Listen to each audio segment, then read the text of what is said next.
ओ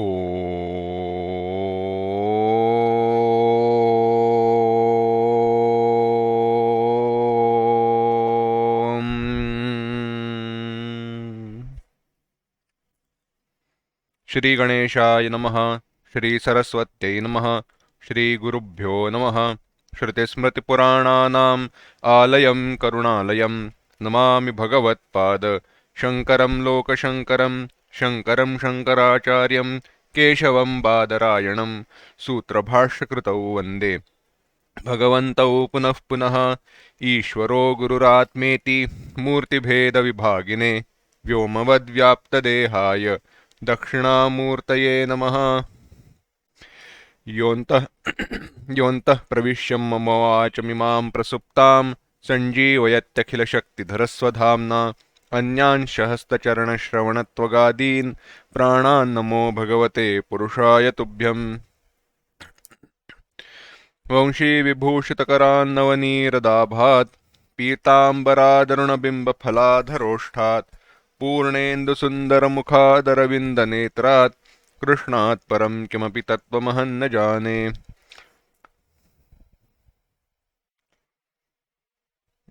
वसुदेवसुतं देवं कंसचाणूरमर्दनं देवकी परमानन्दं कृष्णौ वन्दे जगद्गुरुम्।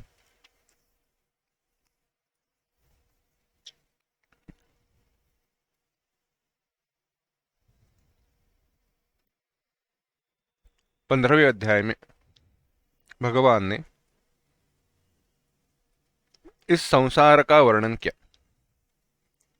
इस संसार का वर्णन किस रूप में किया? इस संसार का वर्णन वृक्ष की कल्पना करके। और क्यों किया? वैराग्य की प्राप्ति हो इसलिए। अब पूर्व में आए हुए अध्याय 15वां श्लोक और अगले अध्याय इसके संगति का, इसके क्रम का थोड़ा विचार करते हैं। अभी तक ज्ञान का उपदेश आया, कर्म का उपदेश आया, वैराग्य का भी चिंतन आया। तो फिर 15वें अध्याय में फिर से वैराग्य का चिंतन बताकर, वैराग्य बताकर ज्ञान का उपदेश करने की आवश्यकता क्यों हुई? क्यों भगवान को ऐसे लगा कि फिर से वैराग्य का चिंतन बताना चाहिए? तो कहा आत्म तत्व यथार्थ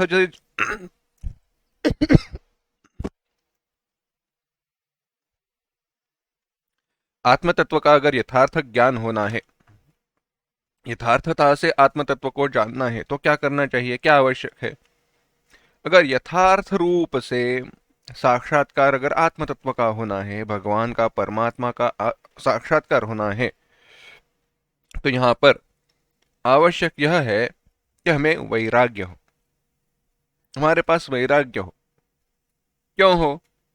क्योंकि एक वस्तु को पकड़ने के लिए हाथ में जो दूसरी वस्तु पकड़ी हुई है उसको छोड़ना पड़ेगा। एक हमने चिंतन किया था, दृष्टांत देखा था, कथा देखी थी। तो हुआ ऐसे, एक व्यक्ति था, अपने मित्र के पास गया। मित्र का रेशम के धागे, रेशम का कपड़े बनाने का व्यवसाय था, व्यापार था। तो हुआ ऐसे, यह व्यक्ति अपने मित्र के पास गया, बैठा। तभी वहां पे रेशम के, जरी के धागे वगैरह आए, सुंदर सुंदर सुंदर धागे। उनके जो गेंद रहते, धागों का जो गट्ठी रहती है, वो रखी थी। कुछ मित्र गपशप लड़ा रहे थे, बातें कर रहे थे। थोड़ी देर बाद यह जो मित्र था, यह मित्र अंदर कुछ घर में बुलाया, इसलिए अंदर गया। जो मित्र मिलने के लिए आया था, उसकी नजर उन धागों के ऊपर पड़ी और उसको लगा कि एक धागे को हम लेकर जाएंगे। चलो एक धागे को उठाकर लेकर जाएंगे, बाद में मित्र को बता देंगे, मित्र को बताएंगे ये लेकर गया था, बाद में आकर इसको पैसे दे देंगे। इसने एक धागा उठा लिया, धागे का जो गेंद था उसको उठा लिया। उतने में उसको पता चला, अरे मित्र आ रहा है। तो उसने क्या किया, उस उसको अपने बगल में दबा कर रख दिया। अब हाथ ऐसे पकड़ा हुआ है, बैठ गया। मित्र आया, मित्र बाहर आया, उसका ध्यान मित्र, अपना जो मित्र बैठा है उसकी तरफ गया। थोड़ा कुछ तो उसको अजीब सा लगा, ध्यान गया, नजर गई, उसको पता चला इसने रेशम के धागे को उठा लिया है। अब क्या करे, वह सोच रहा था, उसको पता चला क्या हुआ है, और वह अभी, हमारा मित्र शर्मिंदा हो रहा है, बताए कैसे। तो कुछ नहीं, जो दूसरा मित्र था, जिसके पास से हम पहला मित्र गया था, वो दूसरा मित्र फिर से अंदर गया और कुछ उपहार लेकर आया। और उपहार लेकर आया, थाली में उपहार लेकर आया, और पहले मित्र को बैठा जो हुआ था उसको कहा, अभी अभी मेरे पिताजी की सालगिरह हुई, सालगिरह मनाई, कुछ घर में ही मनाई, परंतु सबको बुलाया नहीं था, तुम आए हो, तुम्हारे लिए ये उपहार उसके लिए लेकर आया हूं, ले लो। अब थाली सामने की है, उस थाली को पकड़ना है तो क्या करना पड़ेगा, दोनों हाथ आगे करने करने पड़ेंगे। थाली को लेना है तो दोनों हाथ आगे करने पड़ेंगे, दोनों हाथ आगे ले लेंगे। दूसरे मित्र को पता चला कि मैंने बगल में जो धागों को दबा के रखा है वह गिरकर मेरी चोरी पकड़ी जाएगी, इसलिए थाली को लेना तो है परंतु हाथ आगे करने नहीं है, हाथ आगे करेंगे तो चोरी पकड़ी जाएगी, यह डर है। ऐसा भाव दूसरे मित्र के मन में हुआ। वैसे ही हमारी अवस्था हुई है। भगवान की, परमात्मा की प्राप्ति तो करनी है, परंतु मेरी चोरी पकड़ी जाएगी, इस भावना से हम संसार को छोड़ने के लिए भी तैयार नहीं हैं। संसार को भी पकड़ कर रखना चाहते हैं, पर भगवान परमात्मा की भी प्राप्ति करना चाहते हैं। भगवान कहते हैं नहीं, अगर मैं रहूंगा तुम्हारे हृदय में या संसार रहेगा, कोई तो एक ही रह सकता है। इस दृष्टि से अगर विचार करें तो परमात्मा प्राप्ति के लिए जिस संसार को हमने पकड़ कर रखा है उसके प्रति वैराग्य होना चाहिए, जिसके कारण अवसर आने पर, समय मिलने पर उसका त्याग हो सके, उसे तुरंत छोड़कर हम भगवान की प्राप्ति कर सके। तो अब यह वैराग्य के लिए वृक्ष की कल्पना करके संसार के स्वरूप का वर्णन किया और परमात्मा के सत्य स्वरूप का उपदेश किया। अब यह सब कुछ बताने के बाद हुआ ऐसे, कुछ उपदेश ऐसे होते हैं जो होने के बाद भी कुछ लोग रह जाते हैं उपदेश प्राप्ति के। तो उनके लिए भगवान ने क्या कहा, भगवान ने कहा, भगवान को प्राप्त कराने वाले, भगवान को प्राप्त कराने वाले जो सद्गुण हैं, भगवान को प्राप्त कराने वाले जो सद्गुण हैं, उन गुणों को बताते हैं, क्योंकि उन गुणों की प्राप्ति से तुम्हें परमात्मा की, भगवान की प्राप्ति हो जाएगी।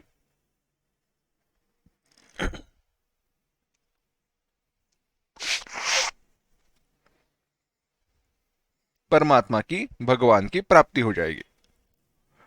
तो उसमें क्या है, भगवान ने कहा कुछ अच्छे गुण हैं, कुछ बुरे गुण हैं, कुछ जो आसुरी संपत्ति है उसका त्याग करना पड़ेगा, जो दैवी संपत्ति है उसका ग्रहण करना पड़ेगा।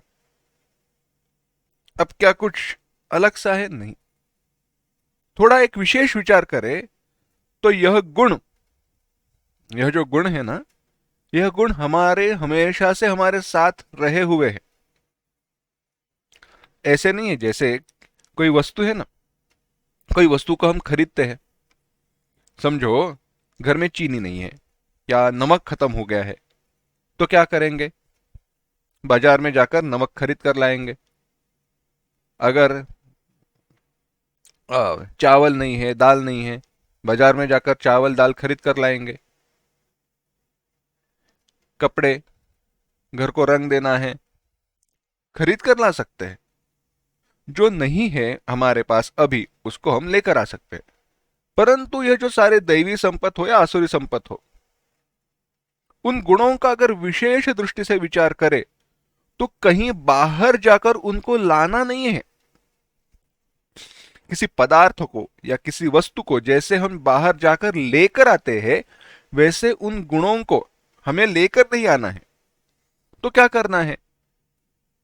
स्वरूपतः अगर देखे तो जैसे हम जीव के रूप से जीव में की जीव होकर पैदा होते हैं, हमारा जन्म हो जाता है, तो उसी जन्म की क्षण के साथ यह सारे के सारे गुण हमारे साथ रहते हैं, चाहे वो दैवी संपत्ति के हो या आसुरी संपत्ति के हो।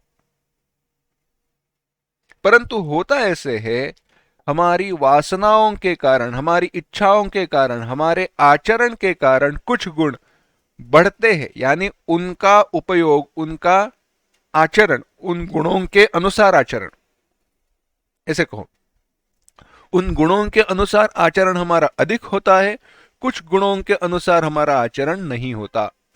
बस यही भेद है। कैसे कहे? सामान्य सी बात है, देखते हैं। छोटे बच्चे को देखो, छोटा नन्हा सा बच्चा है, कितना है, 4-5 साल का है। उसको ना अभय पता है, ना कुछ मारना पता है, ना कुछ पता है। परंतु कभी कभी वह क्या कहता है, चींटी रहेगी या अपना मच मक्खी रहेगी या कोई ऐसा छोटा सा कीड़ा रहेगा, तो कहता है नहीं मारना, नहीं मारना। मारना नहीं उसको, उसको बुरा लगता है। यह अभय की तो भावना है। अब यह अभय की भावना उसको कहां से मिली? पूर्व जन्म से मिली या कैसे मिली? जब अगर हम चिंतन करते हैं कि सारे गुण प्रकृति के कारण उत्पन्न होते हैं, प्रकृति के कारण मन उत्पन्न होता है, मन में यह सारे गुण रहते हैं, तो यह विचार हम जरूर कर सकते हैं कि यह हमारे मन का ही भाव है, मन के ही गुण है और मन में सदा रहते हैं। परंतु किन गुणों का हम वर्धन करते हैं, किन गुणों को बार बार दोहराते हैं, किन गुणों के अनुसार हम बार बार आचरण करते हैं, उसके अनुसार हम कहते हैं कि मेरे पास यह गुण है, मेरे पास यह गुण नहीं है। तो गुणों का संबंध यहां पे हमें आचरण और हमारी मनोवृत्ति के साथ, मन के साथ जोड़ना है। हमारा मन उन गुणों के संयोग में, उन गुणों के अनुसार जो विचार है, उन विचारों में रहना चाहिए। यह भाव महत्वपूर्ण है। तो ऐसे विचारों से युक्त जब मन हो जाता है, तो मन से सारी विषय वासनाएं, विषयों के विचार दूर चले जाते हैं, दूर हो जाते हैं, और तब जाकर सामान्यतः हम चिंतन कर सकते हैं कि ऐसा मन जिसमें दैवी संपत्ति के अनुसार विचार हो, दैवी संपत्ति के जो गुण है उनके अनुसार जो विचार है, ऐसे विचार हो, तो मन शुद्ध ही हो जाएगा। और ऐसे सात्विक शुद्ध मन में परमात्मा स्वरूप का ज्ञान तुरंत हो जाता है। देखते हैं, चिंतन करते हैं।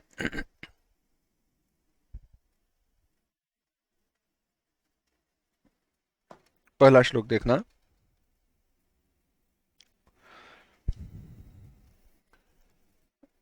ओम श्री परमात्मने नमः। अथ षोडशोऽध्यायः। श्री भगवानुवाच अभयं सत्त्वसंशुद्धिः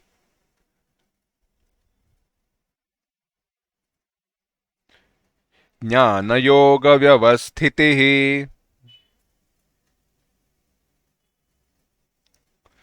दानं दमश्च यज्ञश्च स्वाध्यायस्तप आर्जवम्। एक साथ। श्री भगवानुवाच अभयं सत्त्वसंशुद्धिः ज्ञानयोगव्यवस्थितिः दानं दमश्च यज्ञश्च स्वाध्यायस्तप आर्जवम्। भगवान कहते हैं, श्री भगवान उवाच, भगवान कहते हैं, अभयम सत्वसंशुद्धि ज्ञान योग व्यवस्थिति ही दानम च और दान, दम यज्ञ स्वाध्याय तप आर्जवम। एक एक एक एक एक एक एक, एक गुणों को बताया है। एक एक गुण भगवान ने बताए हैं। हुआ ऐसे 9वें अध्याय में। 9वें अध्याय में भगवान ने प्राणियों की दैवी, आसुरी और राक्षसी, इन 3 प्रकार की प्रकृतियां बताई। भगवान ने दैवी, राक्षसी और आसुरी 3 प्रकार की प्रकृतियां बताई। उनको विस्तार पूर्वक बताने के लिए अभी यह अध्याय प्रारंभ किया जा रहा है। इन तीनों में जो दैवी संपत्ति है वह मुक्त कराने वाली है, और आसुरी और राक्षसी प्रकृतियां बंधन करने वाली है। तो साधारण सी बात है, दैवी संपत्ति को प्राप्त करना चाहिए, आसुरी संपत्ति को त्यागना चाहिए। तो दैवी संपत्ति की प्राप्ति के लिए, दूसरे दोनों की त्याग के लिए यह बात बताई जाती है। भगवान कहते हैं अभयम। अभय माने निर्भयता। अब अभय का विचार अगर करें तो ऐसी बात है, अभय किसको या किससे, है ना? अभय, भय, न भयम अभयम, भय का अभाव। परंतु अभय का अगर विचार करें तो बात ऐसी है, देखो, मेरे किसी से मुझे भय न होना और मेरे कारण किसी को भय न होना, दो बातें हैं। मुझे किसी के कारण भय न होना और मैं मुझसे किसी और को भय न होना।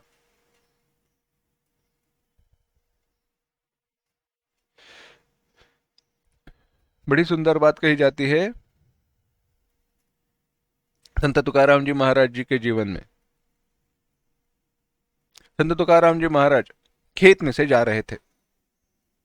जैसे उनका आवाज आया, जो खेत में पंछी वगैरह थे वह उड़कर चले गए। संत तुकाराम जी महाराज को बड़ा दुख हुआ। हम भी चलते हैं और पंछी उड़कर चले जाते तो हम कहते हैं चलो जाने दो, परंतु संत तुकाराम जी महाराज संत है, उनको बड़ा दुख हुआ। ऐसी क्या अवस्था है, ऐसे क्यों हुआ कि उन पंछियों को मुझसे डर लगा, पंछियों को मेरे कारण भय क्यों हुआ? उन्होंने चिंतन करना शुरू किया और भाव ऐसे हुआ कि अभी भी हृदय में कोई ऐसा भाव है जिसके कारण सब जगह परमात्मा दर्शन हो नहीं रहा है, इसीलिए सबके साथ, सब प्राणियों के साथ मेरा मैत्री भाव जागृत नहीं हुआ है। बैठ गए, बैठ गए कोई पेड़ के नीचे, ध्यान लगाया, चिंतन करने लगे, आंखों से आंसू बहने लगे। और कुछ देर बाद वही जो पंछी, जो चिड़िया जो उड़कर चली गई थी, वह उनके कंधों पर आकर बैठ गई। बड़ा सुंदर भाव है। एक पाश्चात्य लेखक है पॉल ब्रंटन करके, उसका एक पुस्तक, उसकी एक किताब पढ़ी थी। उसने लिखा है हिमालयों में, हिमालय में, वहां पे उसने बहुत ट्रैवलिंग, मतलब वो बहुत घूमा है वहां पे, अलग अलग महात्माओं को देखने के लिए गया, मिला है। तमिलनाडु के संत रमन महर्षि जी को भी मिला है। तो हुआ ऐसे, एक बार कहीं पे घूम रहा था तो किसी महात्मा को मिला। अब यह बात का स्मरण नहीं है कि महात्मा ने उससे कथा बताई या उसने ही अपनी कथा बताई, परंतु शायद से किसी महात्मा ने, उस पॉल ब्रंटन, उसको कथा बताई। तो क्या देखा था, वो महात्मा जब घूम रहा था वन में, तो उसने एक जगह पर सांप, मेंढक, हिरण, शेर, यह सारे प्राणी एक साथ बैठे हुए हैं। उसने आजू बाजू में देखा तो किसी ऋषि मुनि का वह आश्रम था, किसी महात्मा का आश्रम था। तो महात्मा के हृदय में या उसकी उपासना हो, उसकी प्रार्थना हो, कोई भी हो, कोई बात हो, वह चिंतन, वह संगति का विचार हमें नहीं करना है। परंतु अभयता का भाव इतना दृढ़ था हृदय में उस महात्मा के मन में कि उस अभयता के परिणाम के कारण उसके संयोग में, उसके निकट जो भी प्राणी आते थे वह सारे अपना वैर भाव, अपना शत्रुत्व भूल कर वहां पे बैठा करते थे। चाहे शेर हो, चाहे हिरण हो, चाहे सांप हो, न उन प्राणियों को इस महात्मा से भय था, न इस महात्मा को उन प्राणियों से भय था। यह अभय का विचार है, अभयम, निर्भय हो जाना। अब थोड़ा विचार करते हैं अभयता का और गहराई से। सत्य स्वरूप में, सचमुच में हमारे हृदय में अभयता कब प्राप्त होगी?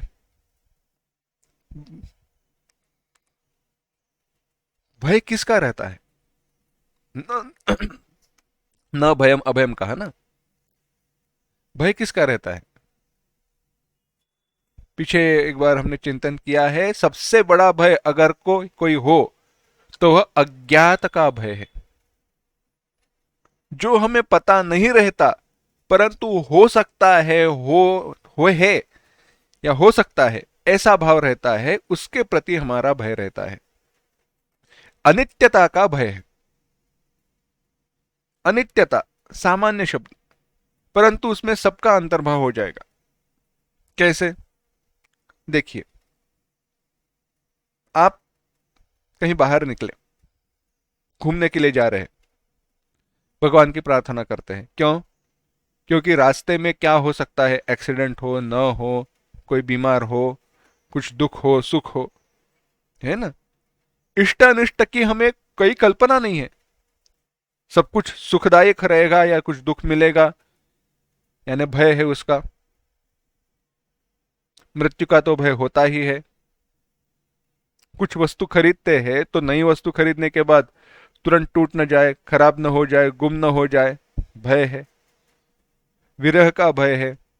प्राप्ति का भी भय है, प्राप्त होगी या नहीं, प्राप्त होने के बाद मेरे साथ रहे या नहीं। हर दृष्टि से हमारे हृदय में भय है। यह जो मन में शंका उपस्थित होती है, मन में यह विकल्प संकल्प निर्माण होते हैं, उसी का नाम है भयम। और यह क्यों निर्माण हुआ? सामान्य बात है। यह भय निर्माण होने का एक ही कारण है, द्वितीयाद्वै भयम भवति। उपनिषदों ने कहा, एक की जगह पर जब दो हो जाते हैं तो भय निर्माण होता है। एक की जगह पर दो हो जाते हैं तो भय निर्माण होता है। उदाहरण बताते हैं तो बात ध्यान में आएगी। देखो, आप कहीं एकांतवास के लिए गए हो। एकांतवास माने अकेले रहने के लिए कोई नहीं रहेगा, शांति से रहो, ध्यान साधना करो। कुछ आश्रम ऐसे हैं जो वैसी व्यवस्था करते हैं। बात वो नहीं है। गए, आपको एक कमरा दे दिया गया, कहा 7 दिन तक आपके कमरे के पास कोई नहीं आएगा, आपको कोई आवाज सुनाई नहीं देगी, कुछ नहीं रहेगा। या खाना बनाने के लिए सारे सीधा जो भी है, या जरूरत का जो भी है, चावल दाल जो कुछ भी है, आपको ये दे दिया है। पानी है, पानी तो नल के द्वारा आता रहेगा, कोई नहीं आएगा। अगर कुछ इमरजेंसी है तो घंटी दबा देना, वो बेल दबा देना, लोग आ जाएंगे। उस कुटिया से जहां पे आप रहने वाले हो 5-5 मिनट की दूरी तक कोई नहीं, कोई दूसरी कुटिया नहीं, पेड़ सारे हैं आजू बाजू में। आप गए, रहने लगे। पहले दिन थोड़ा सा अजीब सा लगा, क्योंकि लोगों को देखने की आदत है। 3-4 दिन बाद, चलो समझो 5-6 दिन, 5-6 दिन गए, वह अकेले रहने की आपको आदत सी हो गई। एक दिन आप रात में शांति से बैठे हो, शांत, बाहर से कोई आवाज नहीं आ रही, संपूर्ण शांति है। उतने में आपके ही बाजू के कमरे में से आपको आवाज आई। क्या होगा? डर कर आप देखने लगेंगे ना, क्या हुआ करके। अंधेरा है, कुछ दिखाई नहीं दे रहा, अचानक से आवाज आई, डर जाएंगे ना। क्यों? क्योंकि अब तक, उस क्षण तक, जब तक आवाज सुनाई नहीं दी थी, उस क्षण तक आपका यह भाव निश्चित था, पक्का था। क्या? कि आप अकेले हैं। परंतु जैसे ही आवाज आई तो आपको क्या लगा? अरे दूसरा कोई तो है। कौन रहेगा? बंदर रहेगा, शेर रहेगा, चोर रहेगा, डाकू रहेगा, क्या हुआ रहेगा? चूहा रहेगा, बिल्ली रहेगी। सारे विचार अचानक से मन में आ जाते हैं। यानी जब तक आप अकेले थे, न भय था न कुछ था। परंतु जैसे ही दूसरा कोई है ऐसा भाव मन में निर्माण हुआ, भय निर्माण हुआ, भय की आशंका निर्माण हुई। यही है भय। ऐसा भय न हो तो क्या होना चाहिए? एक आत्म स्वरूप का ज्ञान होना चाहिए, तो सत्य में अभय हो जाएगा। इसीलिए संपूर्णता से भय का अभाव होना ही है अभयम। भगवान आगे कहते हैं सत्व संशुद्धि ही। क्योंकि सत्व गुण को भी शुद्ध करने की आवश्यकता है। भगवान ने क्या कहा? सत्व संशुद्धि, सत्व गुण, रजोगुण, तमोगुण। ऐसा नहीं है। यह जो सत्व है, यह सत्व सत्व गुण की दृष्टि से नहीं आया है। सत्व क्या है? सत्व यानी अंतःकरण। अंतःकरण की निर्मलता ही सत्व संशुद्धि है। उपनिषद में मंत्र आता है शुद्ध सत्वाह।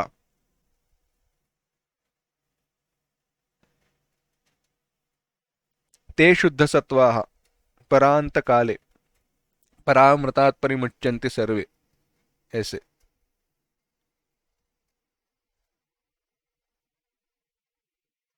हम्म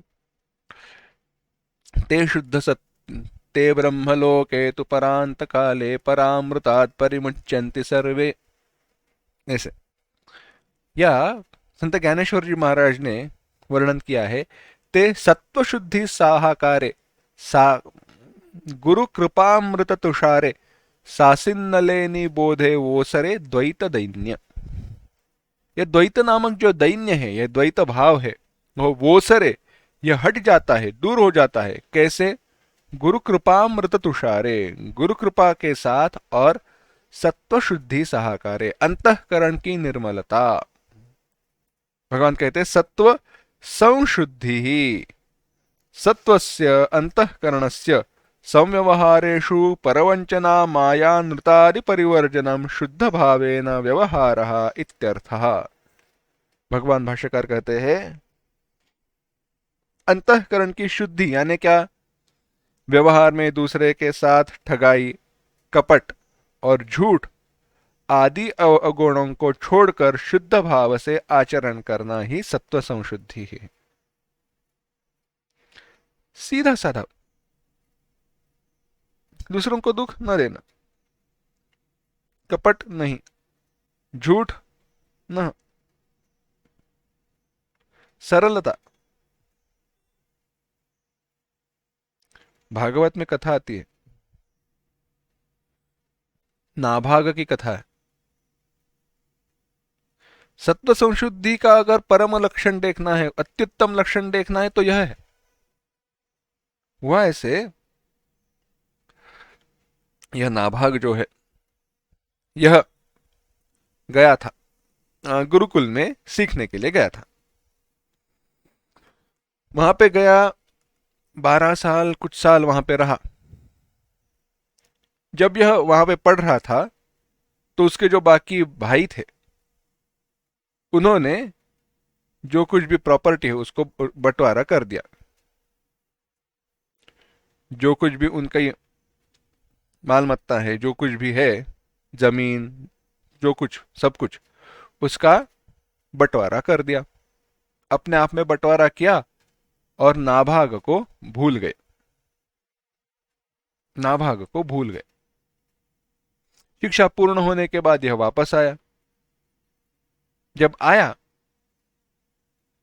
तो वो सारे भाइयों ने कहा, तुम आए हो परंतु ऐसे ऐसे हुआ है, हमने सबका सबका बंटवारा कर दिया है, परंतु जब बंटवारा किया तो तुम्हें मैं भूल गया, तुम्हें हम भूल गए, तो तुम्हारे लिए कोई तुम्हारा हिस्सा रखा ही नहीं है।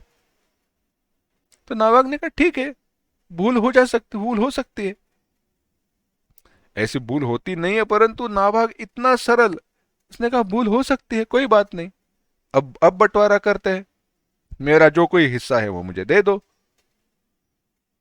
परंतु अब बंटवारा कर दिया है और अपना हिस्सा छोड़ने के लिए कोई तैयार नहीं। उतने में किसी एक भाई ने कहा, नहीं नहीं, तुम्हें हम भूल गए थे, ऐसे नहीं है, तुम्हें हमने याद रखा है और तुम्हारे लिए एक हिस्सा रखा है। नाभाग ने कहा क्या है? भाइयों ने कहा, हमारे जो पिता है वह तुम्हारे लिए हमने रखे लिए। नाभाग ने कहा ठीक है। पिताजी को लेकर वह वन चला गया, कुटिया बांध कर रहने लगा। शिक्षा तो हुई थी, परंतु पिताजी का ख्याल भी रखना है, भिक्षा मांग कर लाता था। पिताजी को बड़ा दुख हुआ। पिताजी ने कहा, नाभाग एक काम करना, मैं तुम्हें कुछ मंत्र सिखाता हूं, कुछ बातें बताता हूं यज्ञ की, जिस जो यज्ञ यहीं पे पास कुछ ऋषि मुनि, कुछ पंडित यज्ञ कर रहे हैं, परंतु हो ऐसे रहा है एक जगह पर आने पर उनके द्वारा एक कुछ ना कुछ भूल हो रही है, यह बात वह भूल जाते हैं, और वह भूल जाते हैं इसलिए यज्ञ पूरा नहीं हो रहा, फिर से उनको यज्ञ की शुरुआत करनी पड़ रही है। वहां पे जाकर तुम उनकी सहायता करो और वह जो कुछ भी तुम्हें देंगे वह लेकर आना। नाभाग ने कहा ठीक है।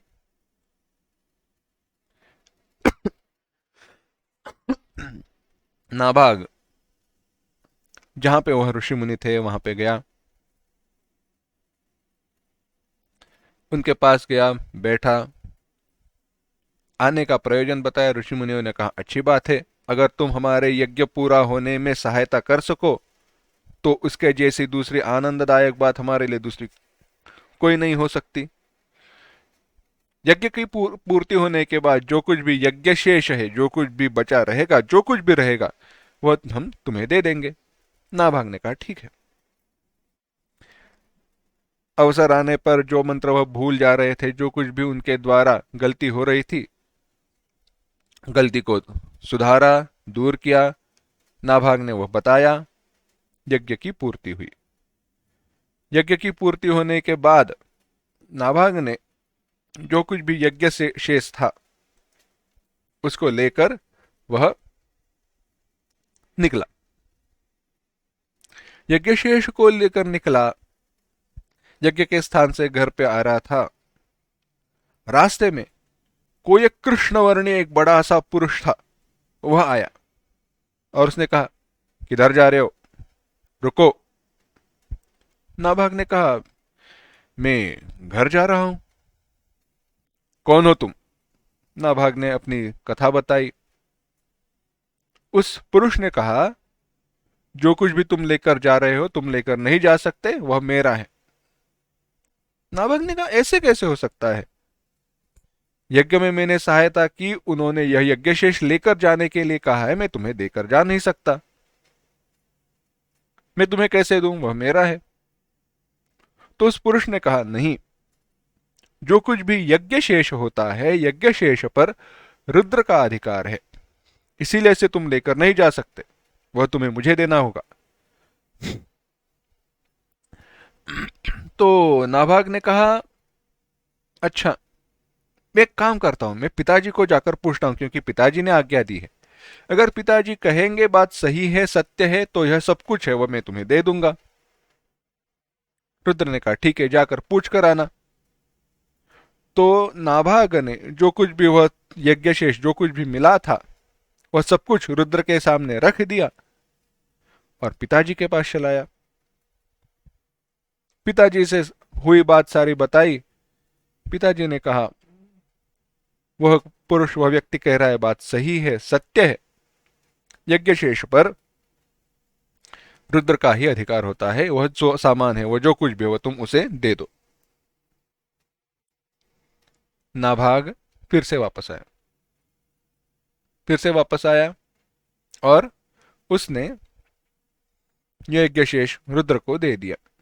बाद में उस पर भगवान की कृपा हुई, कथा भिन्न है, परंतु कहने की बात यह है अगर इस संपूर्ण कथा का चिंतन करें तो सरलता, हृदय में दूसरों के प्रति ना कोई कपट है, ना ठगाई है, न झूठ है, न कुछ है।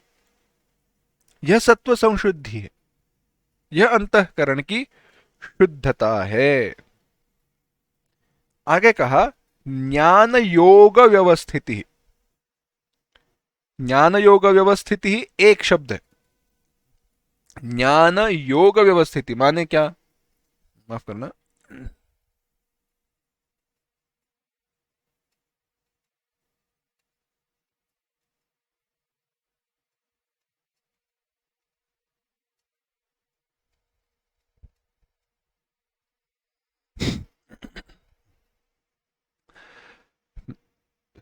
ज्ञान योग व्यवस्थिति। ज्ञानम, ज्ञान माने शास्त्रतः आचार्यतः च आत्मादि पदार्थानाम अवगमः। शास्त्र और आचार्य से इत्यादि आत्मादि पदार्थों को जानना ज्ञान है। आत्मा क्या है, अनात्मा क्या है, ब्रह्म क्या है, माया क्या है, इन सबको पदार्थों को जानना, उनका अवगमन करना है ज्ञान। कैसे? शास्त्र के द्वारा और गुरु के द्वारा, शास्त्र और गुरु इन दोनों के द्वारा। अब अवगता नाम, जो कुछ भी जाने गए हैं उनका इंद्रियादि उपसंहारेण, इंद्रियादि हमारे जो ज्ञानेन्द्रिया कर्मेंद्रिया इत्यादि है उनका उपसंहार करके, उनका निरोध करके, उनको रोक कर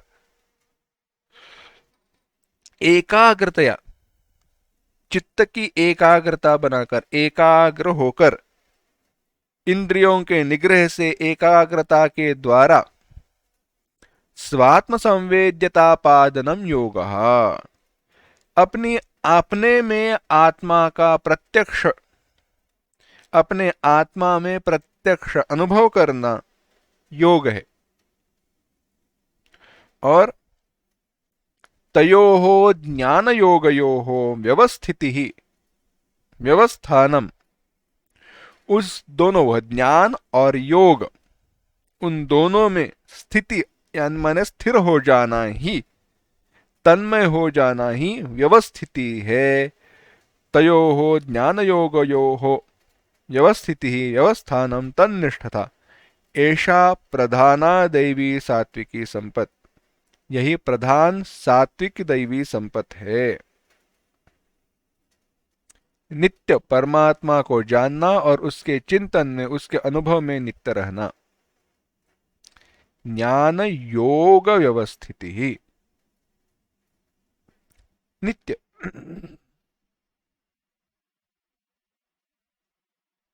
संतों के जीवन में यह संपूर्ण सारे गुण दिखाई देते, यह भाव तो विशेषता से दिखाई देता है। उन्हें कभी परमात्मा भिन्न वस्तु का ज्ञान हुआ ही नहीं। जीवों के प्रति कृपा उसी के कारण हो सकती है। हमारे गुरुजी कहा करते थे परमात्मा दर्शन कैसे हो? परमात्मा दर्शन ऐसे होना चाहिए कि हमारा सारा व्यवहार बड़ी सावधानता से हो। और उन्होंने एक दृष्टांत बताया। उन्होंने कहा कि कभी कभी ऐसे होता है, देखो हम जल्दी में निकलते हैं, जल्दी में निकलते समय पैरों में जूते हो या चप्पल हो, जो कुछ भी पहनते हैं, और दरवाजा जोर से बंद कर देते हैं। गुरुजी ने कहा नहीं,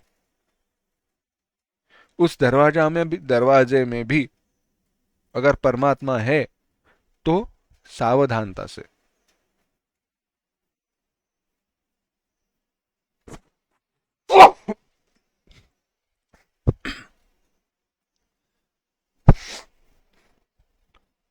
दरवाजे को बंद करना भी एक भगवान की पूजा होनी चाहिए। सावधानता से करो, जूते आड़े टेढ़े रखे नहीं, समान। क्यों? भगवान सबके प्रति समान है। रास्ते में चल रहे हो, ऐसे कूदना नहीं। क्यों? पृथ्वी हमारी माता है, देवता है, उसको दुख न पहुंचे, इस भाव से चलो।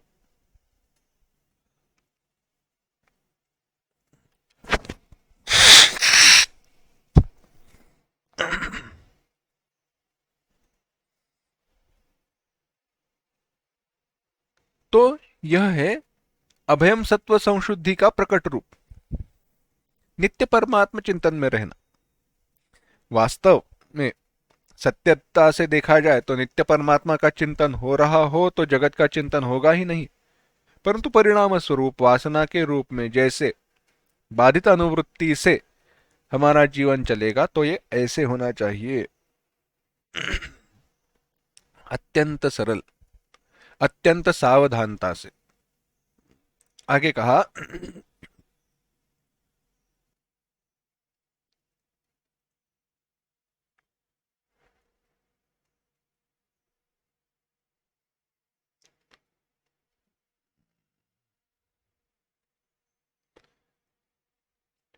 दानम। आगे कहा दान। दान माने क्या? अपनी शक्ति के अनुसार यथाशक्ति संविभाग दानम। अपने शक्ति के अनुसार अन्नादि वस्तुओं का विभाग करना दान है। दान का विचार करें, भगवान ने यहां पे अपने शक्ति के अनुसार ही बताया है, परंतु अन्य जगहों पर बड़ा प्रदीर्घ विचार आया है। दान किसे दे, किसे न दे, क्यों दे, कैसे दे, कब दे, इत्यादि बहुत सा विचार आया है। क्यों आया है देखते हैं। दान माने किसी को हमारे पास जो वस्तु है दूसरों को देना, परंतु वह दान किस लिए दिया गया है और उसका उपयोग कैसे हो रहा है, हो जाता है, यह भी विचार महत्वपूर्ण है। किसी को दान देने पर उस दान दी गई वस्तु का पाप कर्म के लिए, पापाचरण के लिए उपयोग किया जाए तो उस पाप के भागी आप भी हो जाते हैं।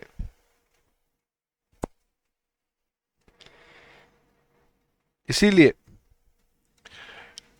दान की वस्तु ग्रहण करने वाला और दान को देने वाला, उन दोनों को धर्माचरण करना चाहिए। उन दोनों को कुछ गुणों का, कुछ किस क्या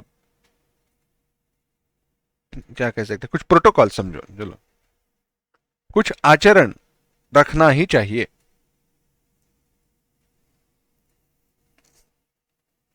एक संत ने, एक महात्मा ने कहा, कहीं आश्रम में रहा करते थे, तो उनसे मिलने के लिए कुछ लोग आए, उनके बड़े परिचित थे, मिलने के लिए आए, महाप्रसाद हुआ था, आए। तो उस महात्मा ने कहा, आप यहाँ पे आए, महाप्रसाद ग्रहण किया, बड़ी सुंदर बात है, अच्छी बात है, परंतु एक काम करना, आज हो या कल हो सके तो आज ही राम नाम का 10 माला जप करना। तो उन्होंने पूछा ऐसे क्यों? तो जो महात्मा थे उन्होंने बात कही, आप यहां पे आए हो, आप यहां पे आए हो, महाप्रसाद का तो भक्षण किया है, परंतु यह महाप्रसाद हम कहते हैं, परंतु यह भिक्षा है। लोगों ने यहाँ पे दान दिया हुआ है, उस दान दिए हुए अन्न से बाकी जो लोग आते हैं यहाँ पर रहने के लिए, यहाँ पे दर्शन के लिए, उनके लिए भिक्षा के रूप में यह महाप्रसाद बनाया जा रहा है। चाहे उसका भगवान को भोग चढ़ाया हुआ हो, चाहे प्रसाद की बुद्धि से तुमने उसको ग्रहण किया हो, परंतु फिर भी वह जो अन्न, वह जो दान दिया गया था, कुछ वासनाओं के इच्छा से, कुछ इच्छा से, वासना से दान दिया गया था। और उस वासना से युक्त यह अन्न होने के कारण उसका परिणाम जो भिक्षा यह दान ग्रहण कर रहा है उसको है। और यह परिणाम न हो, इसीलिए जाप करना आवश्यक है। इसीलिए जाप करना आवश्यक है, उसको ग्रहण करो। तो छोटी छोटी बात है, दान के दृष्टि से दान ग्रहण करना, देना। अगर दान लिया है तो भी, दान दिया है, दे रहे हो तो भी, दान देते वक्त तो ख्याल रखना चाहिए कि किसी गलत व्यक्ति को न दिया जाए, योग्य व्यक्ति को ही दिया जाए। जो धर्म की रक्षा के लिए उस दान का उपयोग करेगा, धर्म का रक्षण करेगा, धर्म के अनुसार आचरण रहेगा, उसको ही दिया जाए। तो आप अपने शक्ति के अनुसार जितना हो सके उतनी खोज करके, उतना विचार करके, योग्य व्यक्ति है या नहीं वह प्राप्त करो, मान लो, और भगवान की इच्छा से, भगवान का नाम लेकर वह दान दे दो। बाद में वह व्यक्ति क्या करे आपके ऊपर नहीं है, क्योंकि आपने प्रयत्न तो किए हैं कि वह व्यक्ति योग्य है या नहीं, इसका ज्ञान प्राप्त करने का, वो जानने का। आगे जाकर कहा है धन का, संपत्ति, पैसा, पैसों का दान नहीं देना चाहिए, क्योंकि धन या पैसे का तुरंत, त्वरित अधर्म के लिए उपयोग हो सकता है, सहजता से हो सकता है। इसीलिए दान दे रहे हो तो क्या करो, जो आवश्यक है वही दान दो, जो आवश्यक वस्तु है वही दान दो। इसीलिए भगवान भाष्यकार यहां पे कहते हैं अन्नादि जो वस्तुएं हैं, अन्नादि नाम संविभाग, अन्न माने दाल चावल, यह जो है उसका, वह दान में दो, उसके लिए कोई प्रत्यवाय नहीं है, उसके लिए कोई निषेध नहीं है। अन्न का दान सबको दिया जा सकता है। भूख है किसी की, मिटानी है, परंतु यह भी बात देखनी चाहिए वह भिक्षा क्यों मांग रहा है। वैसे यह बात अब थोड़ी कठिन सी हुई है, क्योंकि भिक्षा मांगने का अधिकार सभी को नहीं है। भिक्षा मांगकर कौन जी सकता है, कौन अपने जीवन को जीवन में आचरण कर सकता है, कौन गुजारा कर सकता है। तो कहा जो ब्रह्मचर्य आश्रम का पालन कर रहे हैं, जो वानप्रस्थी है और जो सन्यासी है, उनको भी भिक्षा मांगते वक्त क्या करना चाहिए, भिक्षा का कैसे उपयोग करना चाहिए, उसके भी नियम बताए हैं। जो ब्रह्मचारी है वह भिक्षा का स्वयं सेवन नहीं कर सकता, वह लाकर उसको गुरुकुल में देनी होती है। सन्यासी के लिए अलग नियम है, वानप्रस्थ के लिए अलग नियम है। सन्यासी के लिए केवल 8 घर में भिक्षा मांगने का नियम है। 8 घर में भिक्षा मांगने यानी कैसे, 8 घरों के सामने जाकर पुकारना है। अगर कोई बाहर ना आए तो व्यक्ति बाहर आने तक रुकना नहीं है। पुकारो, नहीं आए, आगे चलो। यह एक घर हुआ। 8 घर में भिक्षा मांगने यानी 8 घरों से भिक्षा मिलने तक, ऐसे नहीं। 8 घरों के सामने आप खड़े रहे, आपने पुकारा, कोई बाहर नहीं आया, तो पानी पीकर वह दिन गुजारो। उस दिन की भिक्षा केवल जल भिक्षा, पानी, पानी पीकर सो जाना। भगवान ने उस दिन तुम्हारे प्रारब्ध में केवल पानी लिखा था। अस्तु, भिक्षा का विचार भिन्न है, परंतु दान के दृष्टि से यह देखना चाहिए। दानम, दान के बाद कहा दमहा, दम, दम माने बाह्य इंद्रियों का संयम, बाह्यकरणानाम उपशमः अंतःकरणस्य उपशमं शांतिम वक्ष्यति।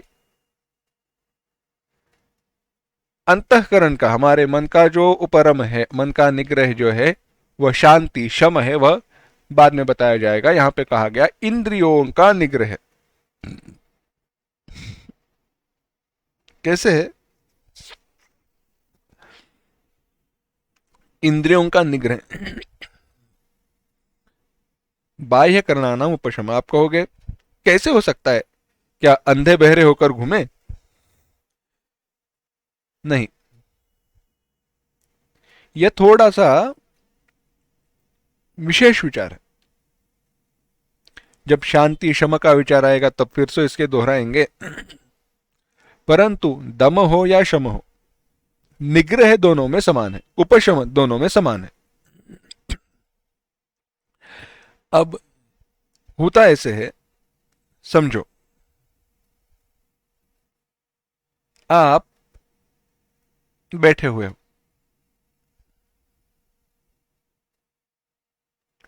कोई आवश्यकता नहीं है, कोई इच्छा नहीं है, कोई जरूरत नहीं है, फिर भी मन में विचार आया आज पकोड़े खाएं तो कितना अच्छा होगा।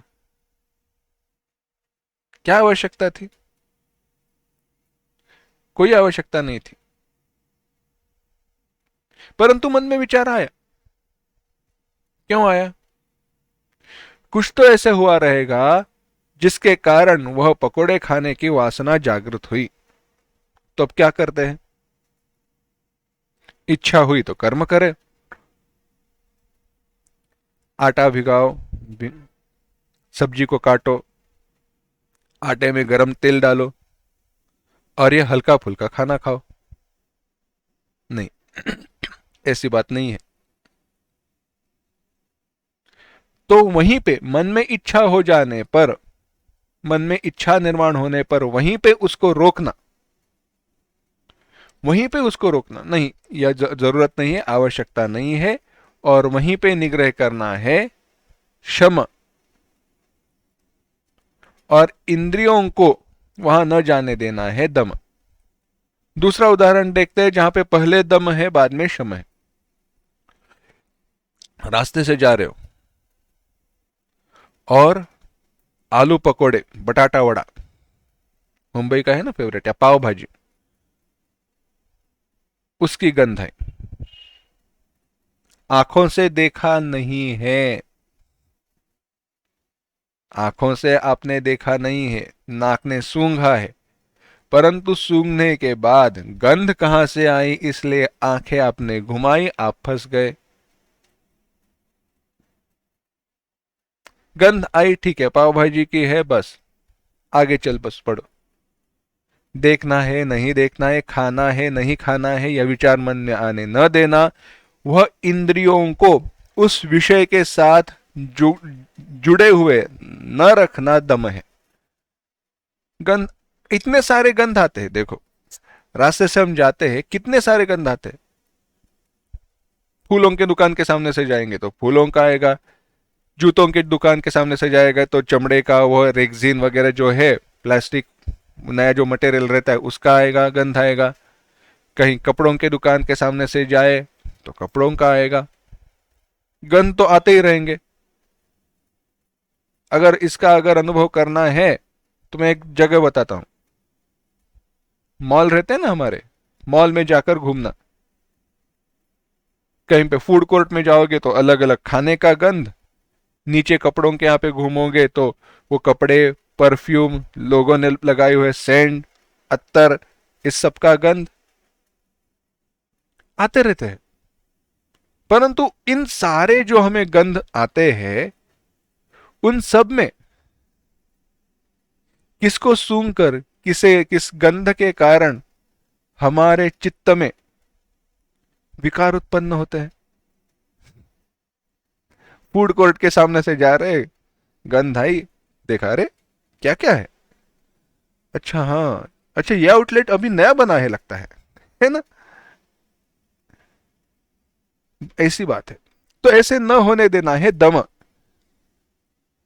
जैसे ही इंद्रियों के द्वारा किसी विषय का ज्ञान हुआ तो इंद्रियों को उस विषय के साथ न जोड़ना ही दम है।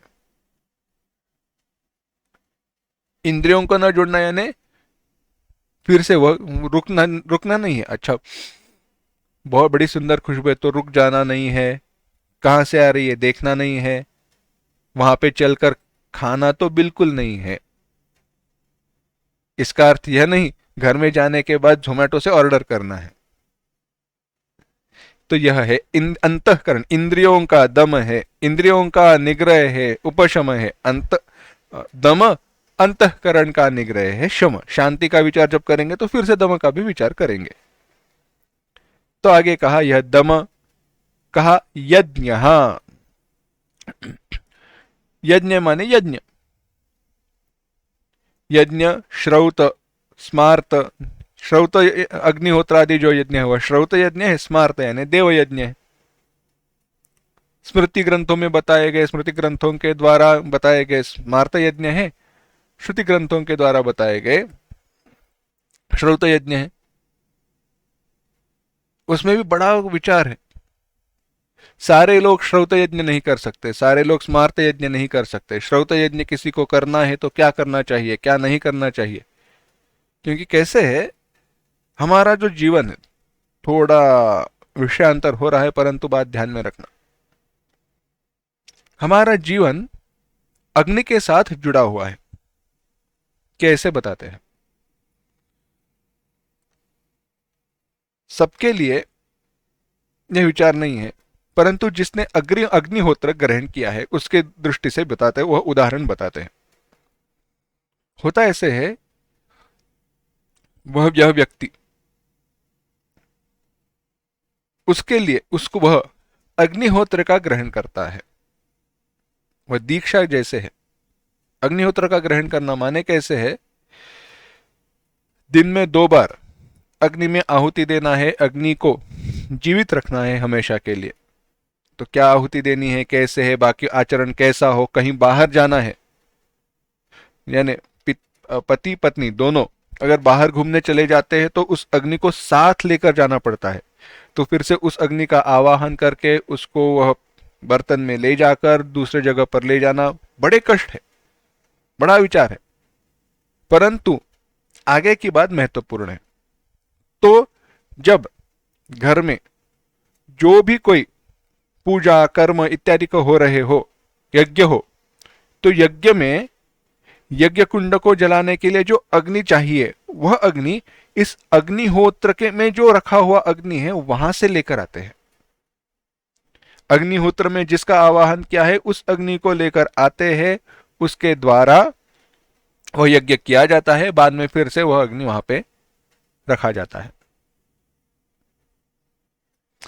और यह सारे जीवन भर यज्ञ करने के बाद जब मृत्यु हो जाती है ना, तो मृत्यु में उसके पार्थिव को, उसके मृत शरीर को अग्नि देने के लिए भी यही अग्नि बाद में साथ में लेकर जाते हैं।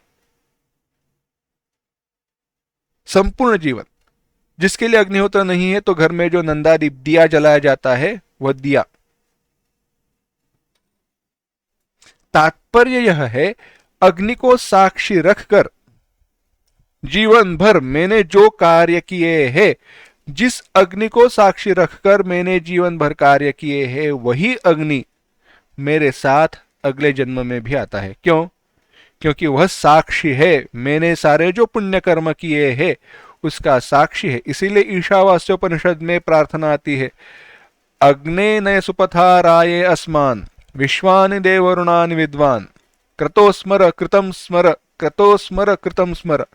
हे अग्नि, तुम मुझे आगे लेकर जाने वाले हो, मैंने जो भी पुण्य कर्म किए हैं, मैंने जो भी यज्ञादिक, जो भी उत्कर्षदायी कर्म किए हैं, उनको साक्षी रखकर उनका स्मरण करके मुझे अच्छे मार्ग पर लेकर चले जाना। वायुर्निलमृतम अथेदम भस्मांतम शरीरम। अग्नि, अब तुम्हारे साथ मेरा शरीर भस्म हुआ है। सारे जो मेरे 5 पंचमहाभूत है, वह सारे पंचमहाभूत पंचमहाभूतों में चले जाएंगे, परंतु यह सूक्ष्म शरीर तुम्हारे साथ आगे आने वाला है। मैंने जो कुछ भी पुण्य कर्म किए हैं वह तुम उनका स्मरण करो। कृतो स्मर कृतम स्मर। इतना बड़ा विचार है यज्ञ के पीछे। और भी विचार है यज्ञ में। यज्ञ में बताया, हमने देखा था, यज्ञात भवति पर्जन्यः पर्जन्यादन्न संभवा, अन्नात् भवन्ति भूतानि पर्जन्यादन्न संभवा, संपूर्ण हमने देखा है विचार। वहां पे क्या कहा था? परस्परम भावम ये भावयन्तः सहयज्ञाः प्रजा सृष्ट्वा पुरोवाच प्रजापतिः अनेन प्रसविष्यध्वम् एषवोस्त्विष्ट कामधुक्। एष तु वह इष्ट कामधुक् श्रेय परमवाप्स्यथ। परम श्रेय की प्राप्ति करो। कैसे? परस्परम भावयन्तः, एक दूसरे की सहायता करो। यज्ञ में यही भाव है। यज्ञ क्यों करें? देवताओं को उनका हविर्भाग, देवताओं को उनका भोजन मिले और देवता हम पर कृपा करके पर्जन्यादि की वृष्टि करे। ऐसे है। देवान भावेतानेन अग्नि का दानम दमश्य यज्ञश्च यज्ञः। आगे कहा स्वाध्याय। स्वाध्याय माने ऋग्वेदाध्ययनम अदृष्टार्थम। वेदों की, वेद इत्यादि का किया गया अभ्यास वेदों का किसके लिए? अदृष्टार्थ के लिए। तो वेदों का अध्ययन ही करना चाहिए। सबके लिए अधिकार नहीं है। अधिकार जिनको है उनके लिए भी आचरण के नियम है। वेदों को अगर कैसे है, जो भी वेदों को कंठस्थ करते हैं उनको उपनाम दिया जाता है वेद मूर्ति। वह वेद मूर्ति उनको कहा जाता है इसलिए क्योंकि अब वह जीते जागते हमारे वेद ग्रंथ है, वेद है, इसलिए। सामान्य सी बात नहीं है। उनको बहुत कठिन आचरण रहता है। कहाँ खाना खाए, कहाँ पानी पिए, कहाँ रहे, कहाँ कैसे रहे, बहुत सारे नियम है। क्योंकि जो ज्ञान है, पवित्र जो ज्ञान है, उसको धारण करके रखा है। उसकी, उस ज्ञान की नित्य उपासना होनी चाहिए। सामान्य सी बात नहीं है। तो उसको हम थोड़ा आसान करते हैं। स्वाध्याय क्या? नित्य भगवान का अध्ययन करना, भगवान के गुण लीला कथा श्रवण इत्यादि नित्य करते रहना स्वाध्याय है। आगे कहा तपहा वक्षमाणम शरीरादि। बताया जाएगा तप कहां पे बताया जाएगा? 17वें अध्याय में बताया जाएगा। विस्तार इसका आएगा। भगवान भाष्यकार कहते हैं वक्षमाणम, आगे बताएंगे। शारीरिक तप, मानसिक तप, बाकी जो कुछ भी है वह सब कुछ। और आर्जवम, आर्जवम माने रुजुत्वम सर्वदा, सदा सरलता, सीधापन आर्जवम है। सरलता, रुजुता, यही है सीधापन, रुजुत्वम। स्वाध्यायस्तप आर्जवम। यह भगवान ने यहां पे 9 दैवी संपत्ति बताई।